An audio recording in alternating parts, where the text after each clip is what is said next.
پتنگ جو ہے یہ پتنگ اڑانا ناجائز اور گناہ ہے. اور دیکھیے احکام شریعت سرکار اعلیٰ حضرت کی کتاب ہے, اس کتاب کے صفحہ 45 پر لکھا ہے پتنگ اڑانا ناجائز اور گناہ ہے. آئی بات سمجھ میں؟ اور پتنگ کے متعلق سرکار اعلیٰ حضرت نے مسئلے بیان کیے کہ پتنگ اڑانا تو ناجائز ہے, اور جو لوٹتے ہیں نا یہ حرام ہے. منجا لوٹنا یہ حرام ہے. اگر کسی نے لوٹ لیا مانجا, لوٹ لیا, لوٹتے ہیں نوجوان ہمارے, تو اس کا حکم کیا جانتے ہیں آپ؟ شریعت میں اس کا حکم یہ ہے کہ جس کا مانجا ہے اس کو لوٹانا واجب. آپ نے لوٹ لیا, بھائی کس کا ہے؟ اچھا یہ نہیں معلوم کہ کس کا ہے, تو اب آپ کے اوپر واجب ہے کہ وہ مانجا پکڑے اور پورے حسن باغ میں چلاتے ہوئے گھومے, بھائی یہ کس کا ہے, یہ کس کا ہے, یہ کس کا مانجا ہے. کوئی کر سکتا ہے سر؟ کوئی کر سکتا ہے کیا؟ اور جب نہیں کر سکتا تو لوٹنا نہیں ہے, کیونکہ لوٹا تو اب واجب ہے کہ جو اس کا مالک ہے وہاں تک پہنچا. اچھا چلا چلا کے تھک گیا تو اس کا مالک ہی نہیں ملا, اپنے پاس رکھا رہا, ایک مدت گزر گئی کوئی اس کا مالک نہیں آیا, تو پھر حکم یہ ہے کہ اگر وہ غنی ہے تو کسی فقیر کو دے, اور خود ہی فقیر ہے تو اپنے استعمال میں لائے.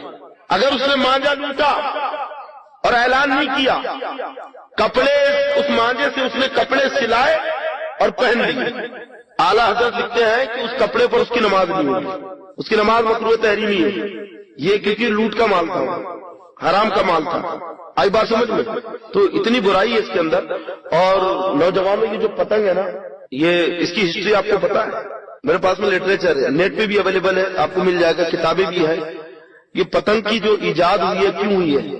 1700 عیسوی میں ایک آدمی تھا, میں اس کا نام نہیں بتاؤں گا, اس نے 1700 عیسوی میں جب مغلوں کا زمانہ تھا, اس نے رسول پاک صلی اللہ تعالی وسلم کی بہت ہی گندی اور بےہودہ گستاخی کی تھی, اور حضرت فاطمہ الزہرا سرکار کی چہیتی بیٹی ان کی بھی گستاخی کی. تو مغلوں کا جو گورنر تھا اس شہر میں, تو اس نے اس کو سزائے موت دی. اس کی قوم کے لوگ آئے, اس کے ہم مذہب کا نہیں, اسے مارو مت, لیکن انہوں نے کہا نہیں, اس نے میرے آقا کی گستاخی کی, اس کے مصطفیٰ جوش مارا, قتل کر دیا. اس کی قوم کے لوگوں نے آگے چل کے بعد میں اس کے نام پر کتابیں لکھی, اسے شہید گھوشت کر دیا.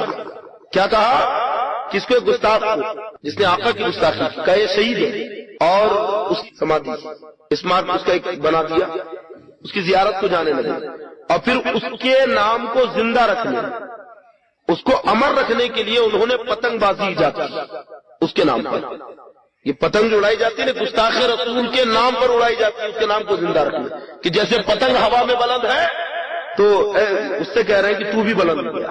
ماذا یعنی سوچو تو مسلمانوں کتنا بڑا, ہمیں تو بالکل ہاتھ نہیں لگانا چاہیے. گستاخ رسول کی یاد میں اڑائی جاتی, انشاءاللہ کوئی بھی نوجوان نہیں اڑائے گا.